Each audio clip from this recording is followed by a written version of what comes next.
Seeker's Corner aboard the Villa Vie Odyssey, hosted by Kit Cassingham. So this isn't going to be like interviewing the captain or the kids. Well, maybe like interviewing the kids. We'll find out. There's a lot of discussion about what AI is useful for. And I happen to know several people, and I keep meeting more people who do use AI on a regular basis.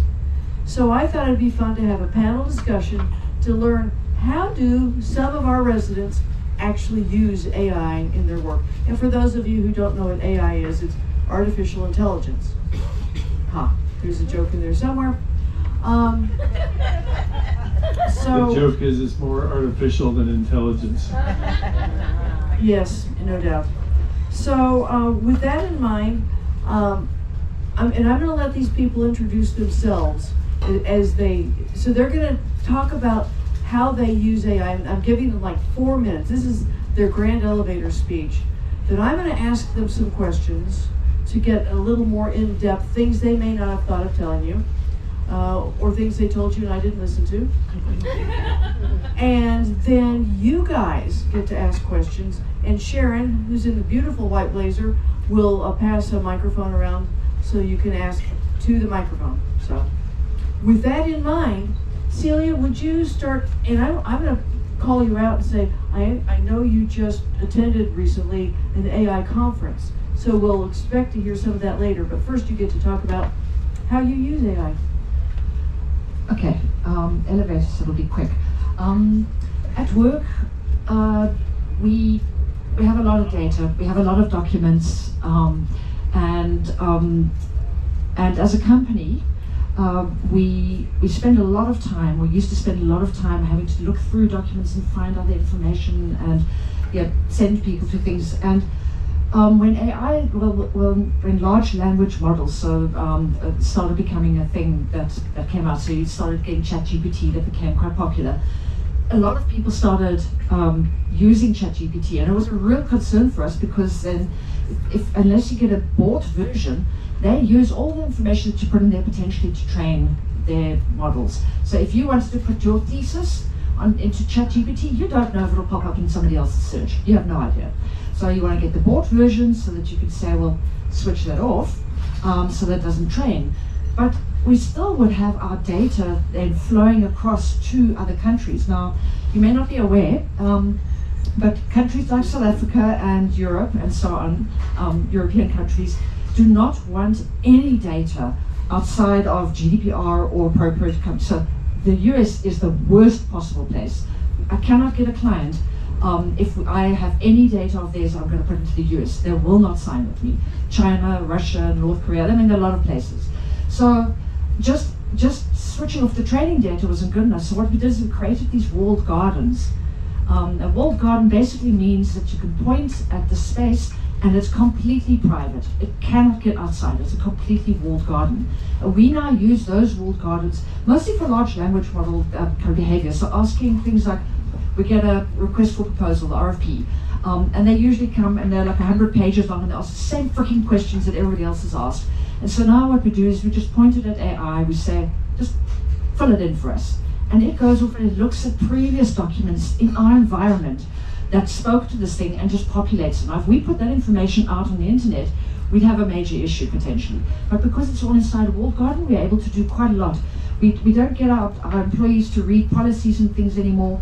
We have a bot on our intranet where they can just ask a question. I'm pregnant, what do I do? And other than the obvious answers, it'll tell you, well, there's maternity leave and you can have whatever else. So that's from a work point of view. From a private point of view, I use AI to ensure that I only ever spend 5 minutes on deciding what I'm going to do in a port. If you want to know how, you can speak to me later. Yeah, very much. And do give first and last names so people know who you are there. Sonia. Meg. Meg. She's so well trained. Hey, I could have told you that. All right, Paul. Oh, you're leaving? Randy's being punished for something. Randy said before we started that he never gets go first. And that's okay. I don't have notes. How many people in the ship are all of a sudden on your social media getting a lot of Japanese ads?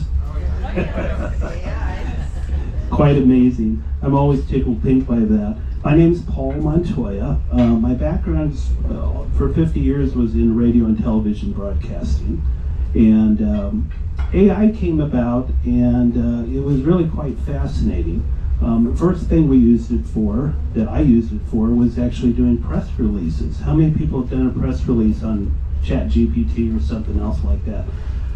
Incredible, because it didn't sound like every other press release that I've done for the last 40 years. It sounded fresh. Go back and edit it and correct it. It wasn't always perfect, but it really worked very well. And then we began to use it in the production process. One of the most boring things to do in radio and television is doing copywriting for ads and things like that. And it really became a tool where we could keep things fresh by putting in little information about clients and what their products were. We could have any type of AI go and write some incredible copy and say, I need it 30 seconds long, I need it 60 seconds long, and it would be pretty darn close. And then actually through AI built into production software, we could get it exactly right. Then the next step was we began to have voices. And in television, even avatars now, as a lot of you may have been used. But voices was a really big deal. In the beginning, they were synthesized from other voice talent that was out there. Now they're generated internally. And just to conclude my little 4 minutes, this is something I prepared for Kit in that regard, to kind of show what happens. Step into inspiration at Speaker's Corner aboard the Villa Vie Odyssey, hosted by Kit Cassingham. This unique series features fascinating talks and personal stories from our very own residents. From world travel adventures to life-changing experiences and hidden gems from around the globe, there's always something new to discover. Join us for meaningful conversations, shared wisdom, and a glimpse into the incredible journeys of your fellow voyagers. Speaker's Corner, where every story sets sail. Where every story sets sail. I did not come up with that catchline. It was really quite amazing. I put in maybe 2 lines of information about what Speaker's Corner was about. It came up with everything else. The music, I use a library that actually customizes the length. I tell what type of music I like, and I get to choose between it. So a radio commercial or even a television commercial nowadays that used to take a couple hours to produce, 20 minutes. It's quite amazing. And she even said my name correctly, according to my Yes. father-in-law. Isn't it And neat? a proper British boy. And got Villa Vie Odyssey right, too. That's it. Yeah. Okay, Randy. I'm Randy Cassingham.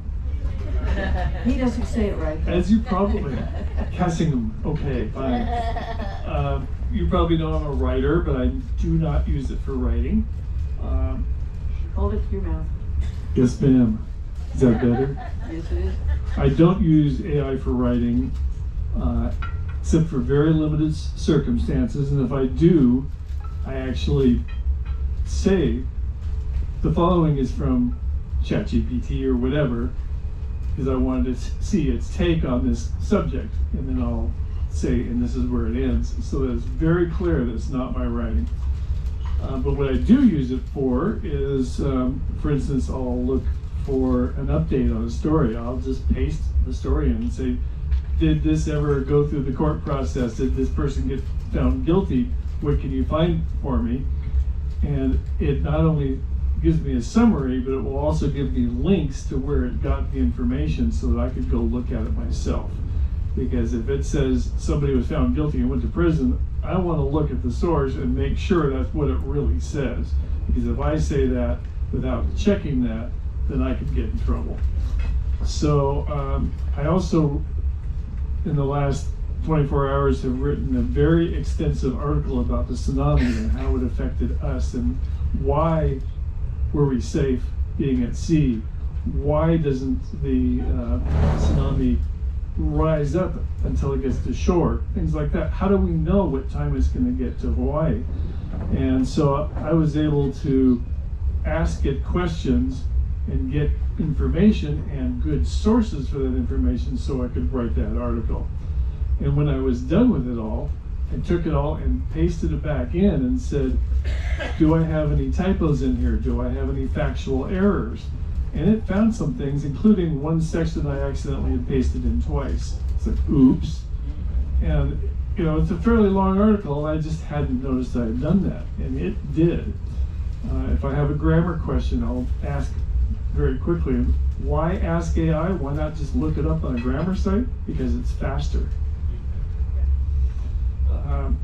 So the other thing I recently bought is I've known for years that I really should describe pictures that I put into blog posts. It's called alt text, and it's for blind people or people with vision impairments, so they know what the picture or illustration says. I know I should do this. It's a pain in the ass. I hate the really silly stuff of saying, this is a building, it's got a lot of windows, it's this color, and you can see this in the front. But that's what blind people need to see. So I bought a tool that does it for me. So when I paste the picture in, it has a brief pause, and then it populates that field in the form of what is in this picture. And I can even go back to previous posts and say, do new alt text for all these pictures. And I review them because sometimes it makes funny mistakes. Like a picture of a place hit by a tsunami said, there was a landslide here. No, it was a sea slide. So there's all these little tasks that are just kind of a pain in the butt. And it did find some typos in my article. And I would have had to wait for a reader to say, that says if instead of. It found that, and that's a really nice tool for a writer. Hello, I'm Chris Gould. I am half of Geeks on Tour. That's our website, geeksontour.com. I've been in technology training since 1983. She was 5 years old. Yeah, I was 5 years old, exactly.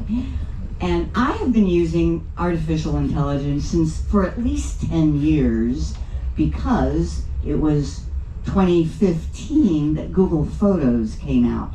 Google Photos is my specialty, and if you use it, you know that even though I have 100,000 pictures in it, I can ask it to show me any pictures I have of the Eiffel Tower. I have not had to tag any of these pictures. It, boom, brings up any pictures I have of the Eiffel Tower. How does it do that? Artificial intelligence.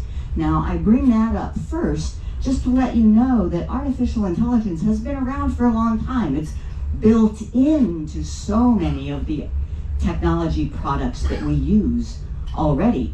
For example, how many of you use Zoom for online meetings? Have you used the AI companion yet? It will take notes of your meeting. So when we had a meeting with our Geeks on Tour members a couple weeks ago, and I remember that we talked about the international debit card called Wise, and some people in our meeting used it, and I want to follow up with them. I don't remember who that was, but the AI took notes for me, and I could learn that, oh, that was Detlef and Laura, so I can follow up with them. Now, what most people think about today, though, when they think of AI, is ChatGPT. That is a chat bot, and it's only been around for what, 3 years, or 2 years, 2 to 3 years. It is a chat bot, so it's a new product where you ask questions and get answers. A chat bot, you can chat with it.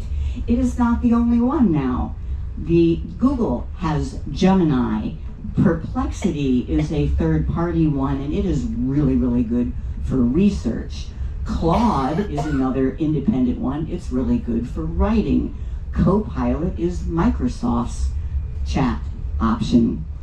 And they can all be used for free, but they also have pay-for versions that give you more capabilities. I am a Google girl, so I use Gemini the most, and I pay for it. I pay $20 a month because in addition to giving me the higher level of Gemini, it gives me 2 terabytes of storage for my Google Photos and my Gmail and my Google Drive. I don't do anything all that fancy with AI. I'm kind of like just a normal person in this regard. I use it for research, writing, and making images. So for research, I did a deep dive this week on time zones. Oh my God. And I just wrote an article about it, and it is a long article, because have you noticed, if you do it right, you've changed your time zone and not your clock time, right? But if you do it right, your on board ship appointments are now all messed up. And I really did a deep dive on that. I have an article, you can read all about it. I do use it for writing. I write my own, but then I ask AI, Gemini, to rewrite it, and then I edit that. And images. I needed an image to visualize this concept of the time zones. And I didn't even have to describe my image. And then a poem. You can do it for fun. I asked it to write a poem about Villa Vie, 300 hearts diverse and wise, chasing sunsets, chasing skies. The world spins fast, but they go slow, wherever the Odyssey dares to go. Oh, you gotta share that. All right, Cindy, it's your turn. Okay, I'm one of the newer residents. I boarded in San Diego, so but I teach college online. I've been a professor for a long time, and I've been teaching online since 2009. I teach mostly MBA management or international business or marketing courses. And so just to start off with a few statistics and examples, a recent Digital Education Council found that 86% of college students regularly use AI tools. And while 61% of faculty have used AI in teaching, however, 88% report that it's just minimal use so far. So really the students are using it more than the instructors. But as an instructor, I started using AI a few years ago in different ways. And I teach for 4 different schools here in the US and 2 international students, and I go to China and teach in the EMBA program once a year. And one of the things that I've been doing is using an avatar. I've made several avatars of myself. I don't know if you can see this, but this is not me, this is my avatar. And so what I use it for is, I use a company called HeyGen. There's several companies out there, but this one I found is easier and more cost effective. But what I use it for is at the beginning of every term. Right now I'm teaching 5 classes, and I have about 160 students. In the fall I'm going to have 8. So instead of doing a video welcome for each one, you know, getting hair and makeup and doing all that, I just write a script, and my avatar just lip syncs it out, and it does look natural. When I taught in Japan or in China last November, I had it done in Mandarin, and so the students were really looking. They said, "Oh, do you speak Mandarin?" I said, "No, it's just AI," but it came out in Mandarin. You can have it in different languages. I also use a program called Natural Reader, which has cloned my voice, and what I do is if I want to do a PowerPoint presentation or an audio announcement, I put the script into this Natural Reader, and it will generate an MP3 file, and then I'll just put it on the upload it to the PowerPoint slide or to the learning platform, so I don't have to go in and read every week and have to do this. I just do it through natural reader, so I don't have to record it again. Some of the students actually are using, one of the things faculty's having a lot of problems with right now is plagiarism by students using ChatGPT to just write their assignments. And there are some plagiarism detection programs. One of them is called Copy Leaks, but they don't really do a good job, and you can't really prove that the student is really using AI. Since I use it a lot, I use it for my discussions too. Each week I have to respond to a lot of students in the different courses, and I use it to generate to analyze their discussion post and give me some suggestions on how to respond and maybe some questions to ask them. I don't use it word for word like they do, because one thing that ChatGPT does is it gives big adjectives, and I don't speak like that, so I change a lot of them to could post, or some of the big words that they use. I just don't, that's just not me.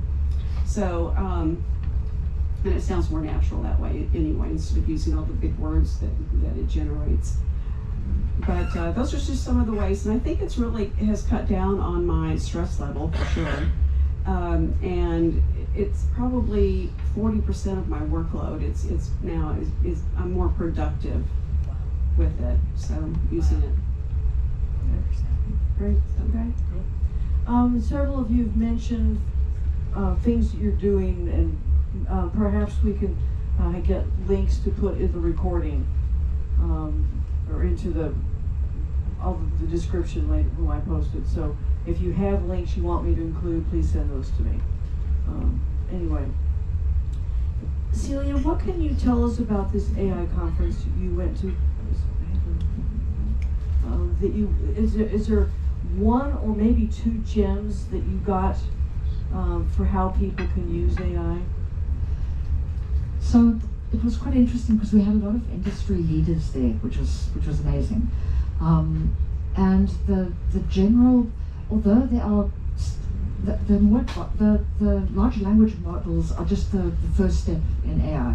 There's a lot more they can potentially do, but autonomous agents, which are basically when AI gets a life of its own, in that you can deploy it somewhere and it stays there, and it can basically learn from itself, and it can modify itself, and it can enhance and grow and have more, is not at the level yet that we can take a human out of the loop. So you have to basically, so a lot of the big hype that's out there is, AI can do everything. It can't. These autonomous agents are still very flawed in a lot of ways. You still definitely need people, and you've noticed with what everybody's been saying, you have to check what it produces, you have to go through, you have to ensure that you align it. It's great to provide you some content, but it's not great to replace people. So it was quite interesting hearing these industry leaders and these people that were right at the front of the curve, actually speaking about treat it with caution, this is what it's good at, this is what it's not good at. But maybe the one thing, I can give you a little story from the FBI guy that I thought was quite amusing. It's not relevant at all, but I thought it would be. So he was talking about Daisy, who's a little AI, it's an AI basically, this little old lady, and her sole job is to take scammers and to keep them busy. So she literally keeps them on the line so that they can't go off and scam somebody else. And her record for keeping a scam on the line is 36 hours. That's brilliant. All right. Chris, when we first met, one of the things we talked about was that you use Notebook LM. Tell us more about that, please. Oh, gladly. Notebook LM is different. When you talk to ChatGPT or Gemini or any of these others, you have no idea where they're getting their answers from. It's just out there. Notebook LM is an AI by Google where you put in the sources that you want it to use. So, for example, I took an AI college class a while back, and they gave us all sorts of resources.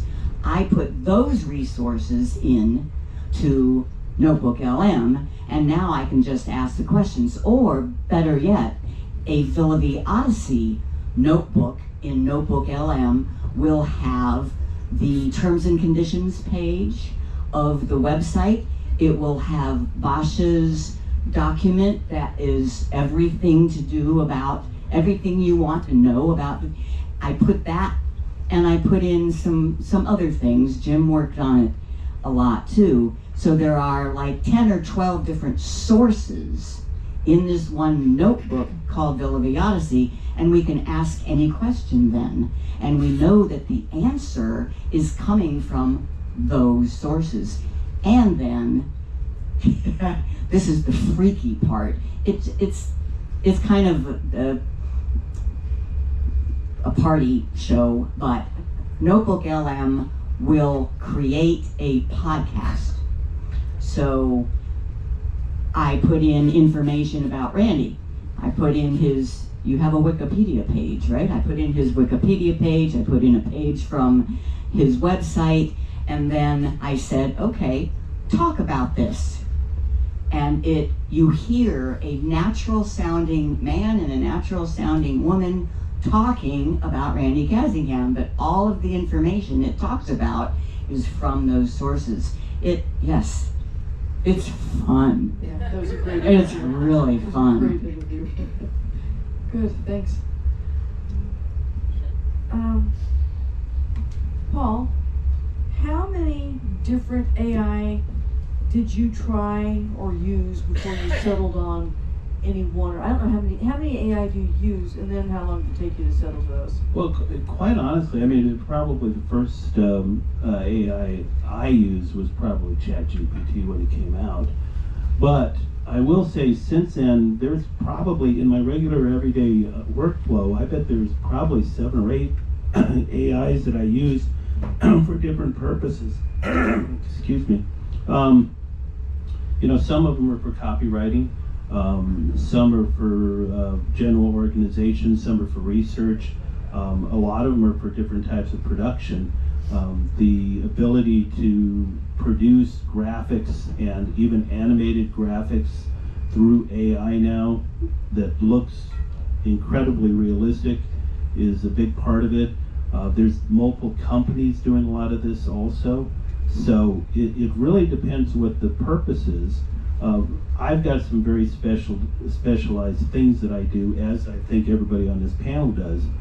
For everybody in their day-to-day life, AI is just working its way into your life, whether you like it or not, pretty well. Chris mentioned Google. Well, Google, the Gemini is actually built in as a default most of the time when you're using your Chrome browser now, if you're using a Chrome browser. So the first thing that comes up, as long as you've got it turned on, is the results from Gemini that has basically collected all this information. And the nice thing about Google is they do show the source links for all of those, so you can go back and verify them if you like to and find out more information. Anybody have iPhones? If you've got an iPhone, they've been building what they call Apple Intelligence, which is their branding. Apple's great at branding. They've named it themselves. But it's essentially their AI that they've built in. I'm actually beta testing now for what they're going to call version 26 when it comes out this fall. And it even takes it to a higher level. And you can switch it off. You can decide you don't want to use it. But in everyday life, I think we're going to be using that type of AI. And it's just going to work in. There'll be specialized AI for a lot of us. But I think there's going to be everyday life AI also. Cool. Cindy, how about you? How many do you use, and how long did it take you to narrow down to that? Again, it's just kind of... You gotta put the back of your mouth It's on. okay. It's trial and error, and I do a lot of reading, and I pick up articles that have different software, and I go and I look at it. For using like the HeyGen, there's also a Synthesia AI. And I tried it for a while, but it got too kind of expensive because their package wasn't as good as the HeyGen. But they're always coming out with new products, and Canva is another one that you can use that it'll make videos and stuff for you. So there's a lot of software. You just kind of have to play with it and read about it. And download some stuff. The other thing, one of the things we were going to talk about was these are my AI meta glasses. Ray-Ban. But you gotta keep the mic to your mouth so we can hear Okay, you. let's try to do this. So I actually got prescriptions put in them, and there'll be sunglasses. So when we're out touring, when we're in Tokyo, I can just do this. Do you see the little light on? Yes. And now it's filming all of you right now. Don't take it into the restroom with you. Yeah. It'll take pictures, it'll do videos, it will tell me if I can ask it a question, and it will tell me it through AI, like what I'm looking at. So it does a lot of different things. I haven't used it a lot, I just got them before I came on this journey, so I wanted to use them to do videos so I didn't have to have my phone in front of my face all the time. Does it translate? We'll do questions later. We'll do questions later. So, Celia, will you answer that question? How many AI do you use? A lot. We have a whole lot of AI that's built into security. Because hackers are going to be using AI or are using AI, so we use AI to counter, so it's a whole circle. So all of the security, we use things like Databricks that come built in with a whole lot of AI. I'm going to throw a lot of technical terms up. Basically a lot. So in every space, basically there are tools, and it's about being selective. You could go crazy just trying to install AI tools. So it's the same as with any software product. What is your need? First understand what your need is, and then look for the appropriate tool. And it's not always AI. People are they're crazy about AI at the moment. I gotta get AI, but no, actually figure out what the problem is. I had some things that I wanted to do, and I found myself writing some automation scripts, some good old-fashioned scripting languages, because actually that's what was needed. It wasn't AI, and you know what? It's a lot more predictable than AI is, because AI makes things up sometimes. It's quite amusing, but it can be quite frustrating too. Randy had a friend find out that he was dead in his, what was it, a Wikipedia page or some article?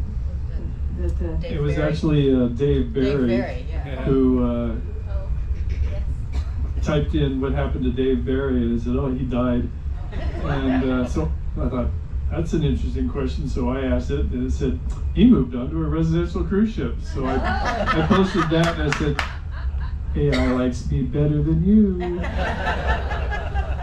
So how many AI do you use, and how long did it take you to settle in on that collection? Well, the assumption in that question is I've settled and I've got everything that I need and will never need anything else. I've bought a number of different tools and abandoned several of them. I've got one that lets me choose among something like 200 different tunings of graphic models where you can describe what kind of picture you want. And for instance, one of them is specifically designed to give you anime-looking things in return. And in some ways it's overwhelming. So it's like, I want to do something photorealistic. Which one do I use? And what I ended up doing is falling back to ChatGPT, because you can just describe in there. I did a meme on it today that I just described what it is I wanted, and then it says, do you want any changes to this? And I said, yeah, you did the tsunami wrong. It's not supposed to do this, it's supposed to do that. And I said, how about this? It's like, okay, that's good. And I used that as one of my illustrations in my article. So it's it kind of depends, and different things are coming out all the time, and I will often try new things or buy a package and use it. And that the alt text one is a very new one, and I can tell already it's going to be a great time saver for me and make my website better, because now all of my pictures will have alt text on them and I don't have to do it. I'll come back to that question in a second, but would you talk about the artwork you used it for today?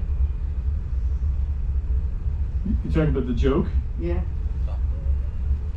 Okay, so, Ollie does the morning joke.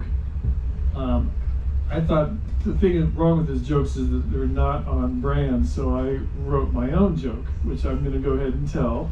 Okay. And I already told this to Melody, so that it's okay that she has heard it first, and that is, what do you need to change your Barbie into a mermaid? And the answer is a dolphin.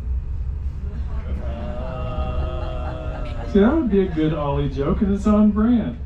So I decided if I'm going to put that onto Facebook as one of my posts, I've got 82,000 followers on Facebook, so I feed them a lot of material.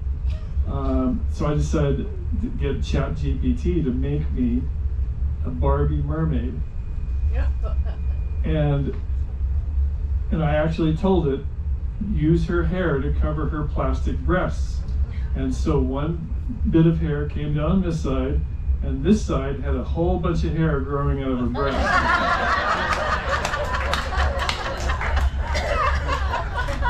They're often not clear on the concept. And it took me 3 tries. I had to have it do it twice before I finally said, no, the hair has to come down from her head. And then it got it right. So it was an amusing thing, and when I posted it, I even posted that one. I said, here's its first try. And of course that got lots of laughs and stuff on it. So. Sounds good. All right, so let's real quickly, I want to find out how much time is AI saving you? Is it increasing your workload or decreasing your workload? Maybe that's my real question. And make it a real quick answer, because there are a few more questions before the audience has their way. Decreasing. Okay. Decreasing by quite a bit. Decreasing a lot for me.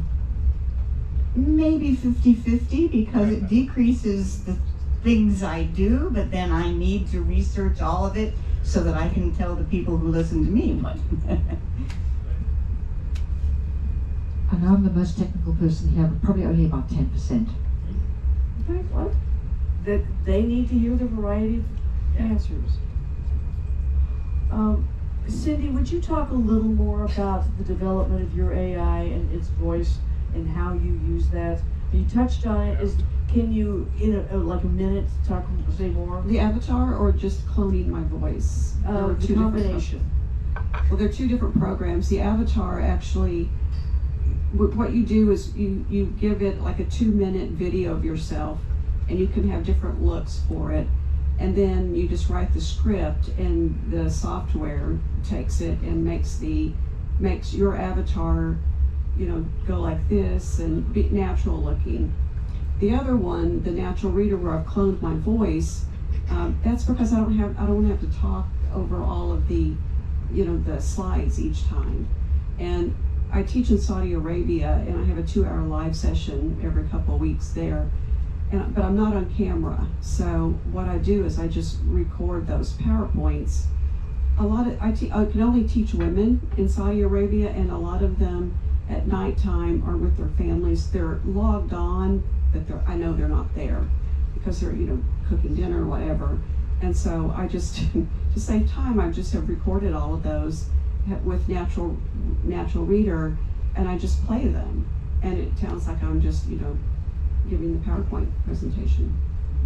And Kat, I don't know if a lot of you realize this, but a lot of videos, especially the shorts that you watch on YouTube, are generated with that type of technology. For sure. All right, Chris. Chris, do you have an idea of what you're going to use AI for next? And let's keep this short so we can turn it over to the audience. And if you don't have any plans, that's okay. Yeah, really, just more graphics, maybe a little bit of video. Okay. It would be nice if it would do things for me. For example, I asked it in this time zone thing, I got down to the basics that I had to individually go into every appointment and change it. And I said, well, can't AI do that for me? And it said no, because that's a privacy thing. I I would like AI to actually do more for me. Paul, how about you? Well, it's continuing to develop. I don't think, I'm sure it's going to be doing a whole lot more for me because there's something new I find almost every day. And the interesting thing is, whatever your field is that you're in, it seems like they know what you're doing, as we know by getting our Japanese ads we're seeing.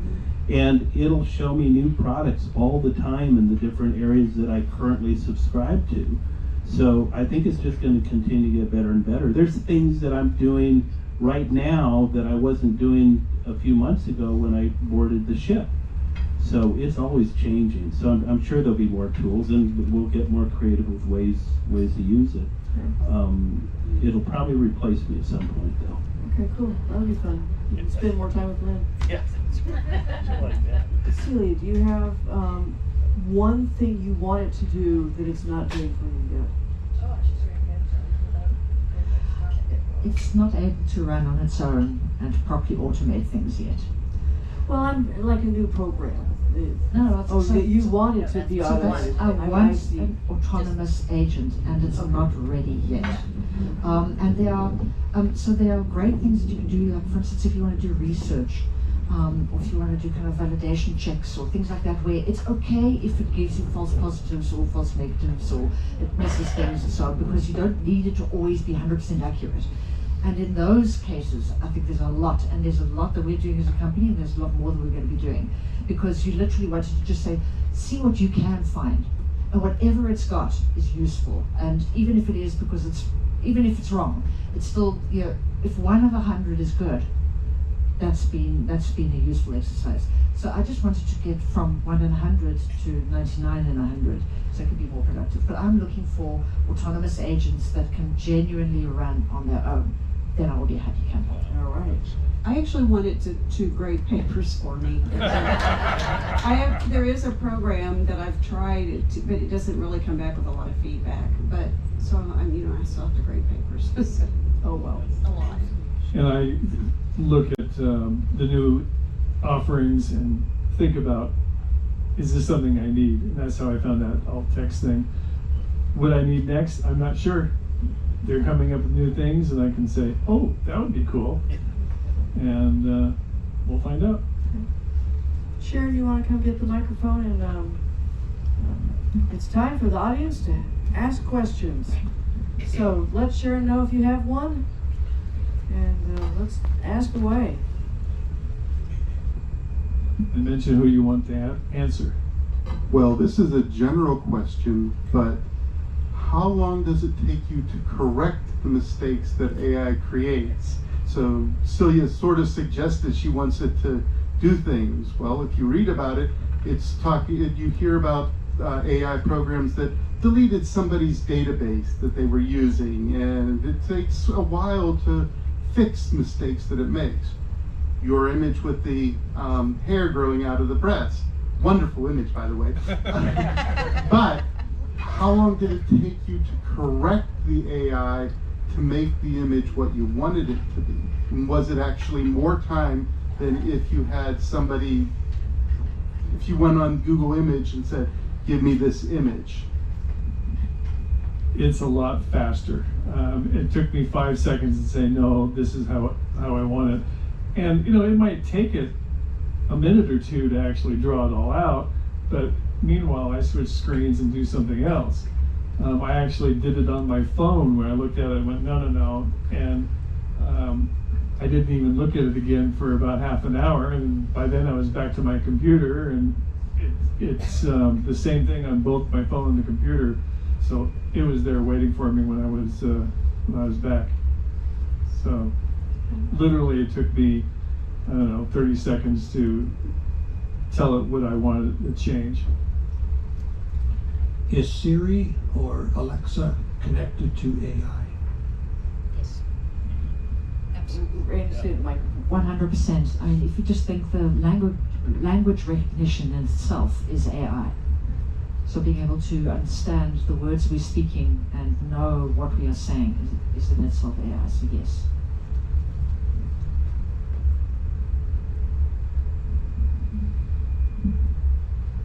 Celia, you said that you were spending about 5 minutes planning your next port, and you didn't want to bother mentioning about it when it seemed to be one of the more useful tools that you guys have discussed this evening.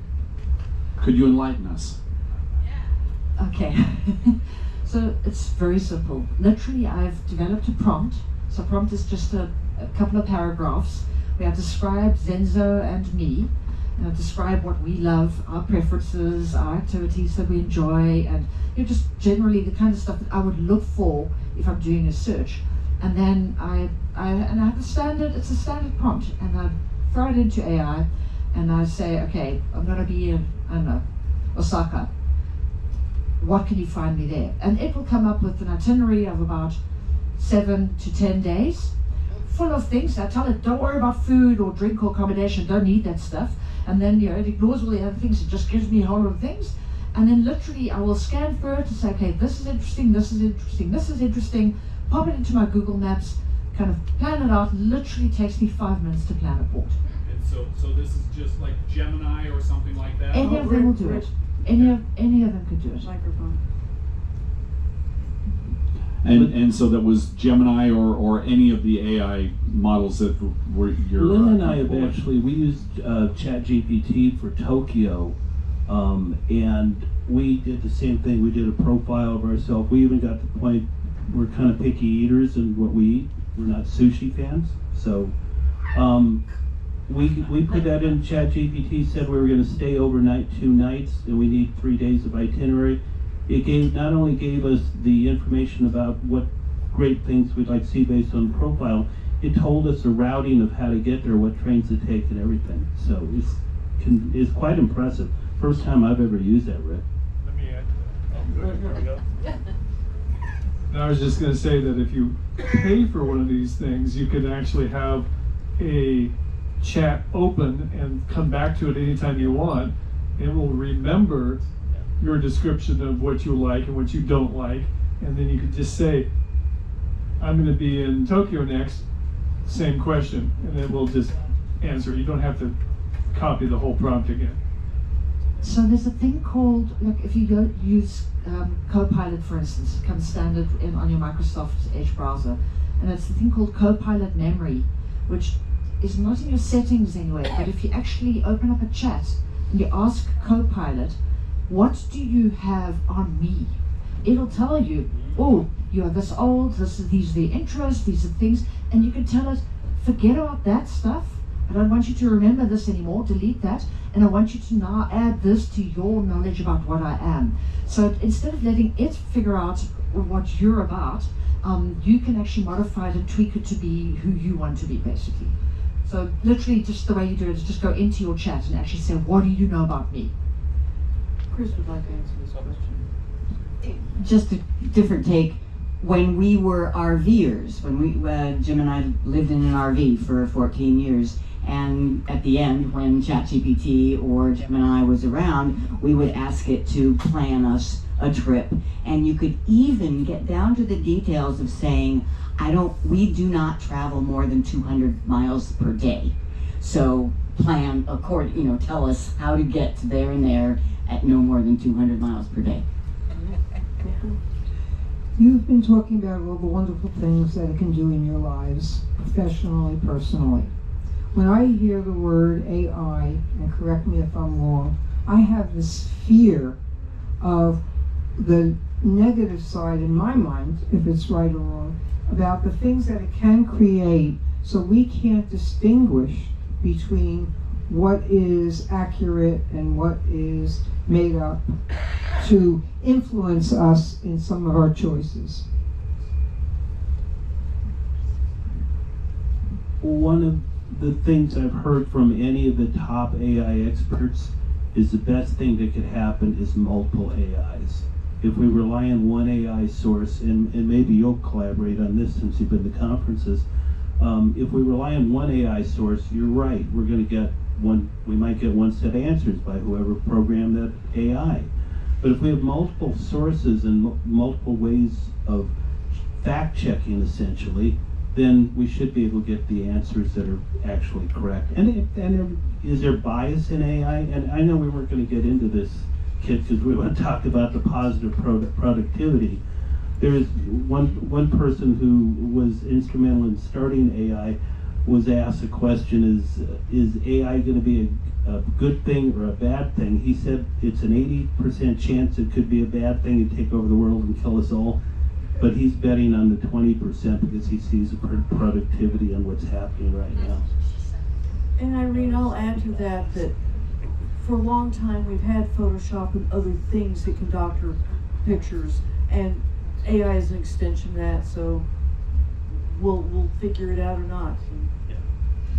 The important thing is to use common sense when you engage with things. So there are more deep fakes and other fabricated emails and phishing attempts and things that are coming out. But you can, if you look at it, sense check it, do what Randy does, follow the references, because AI will fabricate references for you as well. So don't just assume because you've got a reference on there that it is actually a valid one. It'll just make it up. So you literally just question things. I tell the people in my organization all the time, if you get an email from the CEO of the company and he's asking you to pay money for something or other, phone him up and check with him where that came from him. Because some things do feel very realistic sometimes. And so, but even before AI, this was happening. In that people have been trying more and more to try to pretend to be others, or to and so you need to use your common sense. There is no golden bullet. Yeah. Any more questions? Right here. Okay, thanks. Just a comment. Common sense isn't.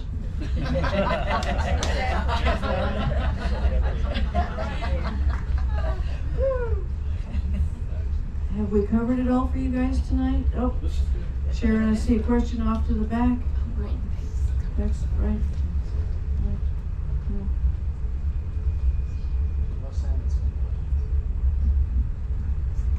It was just a follow-up to Cindy.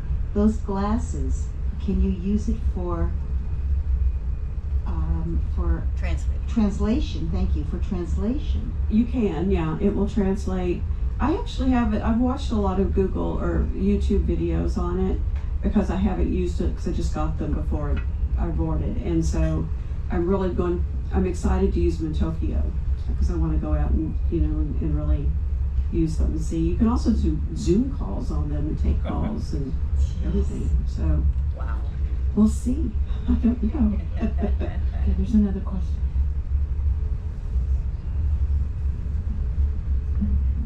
I'm just kind of following up on the planning your agendas for the day. I actually was playing with Grok and with ChatGPT today to come up with agendas. And it was actually really cool because it's like, okay, we're arriving this cruise port at 10 a.m. and we're leaving at 6 a.m. What would you suggest? And it was really cool because, Grok actually had the more complete descriptions, because literally it's like, okay, here's the top 5 suggested itineraries, complete with taxi fares or bus fares and how much they were. So I was actually having a great time playing with ChatGPT and Grok today with that. So what is the other one? Grok, so that's going to be the XAI, so basically formerly Twitter, so it's Elon's new thing that came out. What's interesting about Grok is that it's completely uncensored. So there are censored AI LLMs and there are uncensored ones, and Grok is one of the uncensored. And Grok is also one of the goals they have is they're trying to personalize the answers. So you can pick different personas, which you probably have, and it can give you all types. I mean, they had one initially that they've taken off now called Unhinged, and it was virtually swear word after swear word. If you really wanted to hear a sailor giving an answer, and they'll take attitudes and all. It was fun, but they've since done away with that. Well, I'm not using it, but they also had religious preferences, so you can put in what your religion is. Yeah. So I had Catholic, Jewish, atheist, Protestant. So it was kind of freaky that it would even give you stuff based on your religion as well. Okay. All right. You have one more? Yes, I do. Chris is all excited about something. Well, yes, AI could be a very bad thing for humanity, but it is a double-edged sword. You know, it goes both ways, and as long as humans pay attention to it, yes, we need laws, we need regulations, you gotta pay attention, you can't just ban it. And if you want to get excited about the positive aspects, read Sal Khan. Y'all have heard of Khan Academy? Khan Academy is an online education free for anybody on the planet to learn anything. And he has a book called Brave New Words, and it gets you so excited.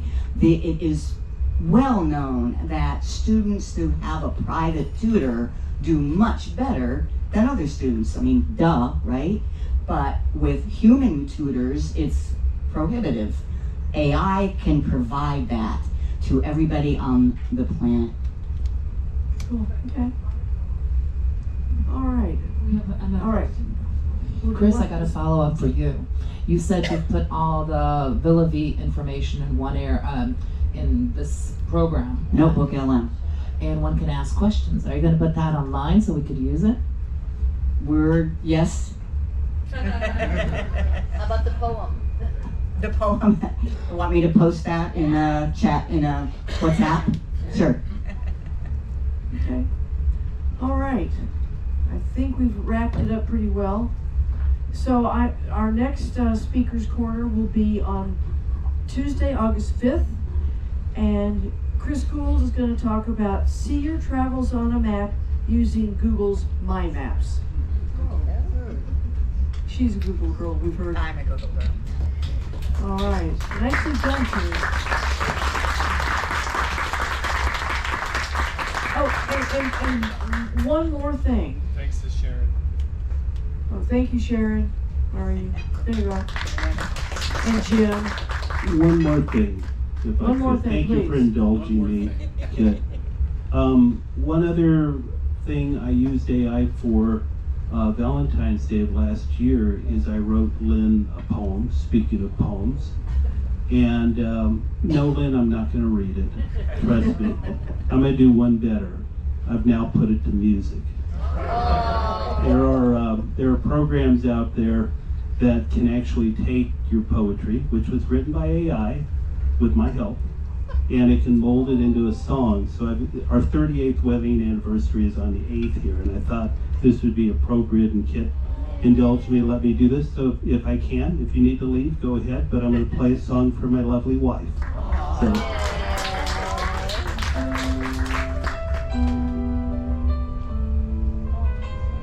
Through every turn you've been my guiding light, a beacon of love ever burning bright, with a heart as vast as Wyoming's plains. Your love cascades like gentle rains, like waterfalls. Your joy flows free, bringing happiness to all you see. Your smile reflects the skies above, radiates warmth eternal.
So here's to us on this special day. In your love's embrace, I'll forever stay. Grateful for every moment, every mile with you, my land, my heart's true smile.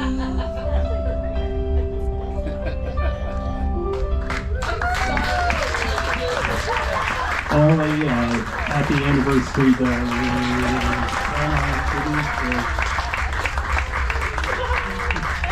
Happy anniversary, I love you, darling. Say it beautifully, darling. Thank you, Kit. Tonight was a bunch of firsts all the way around. This is great. So thanks for coming.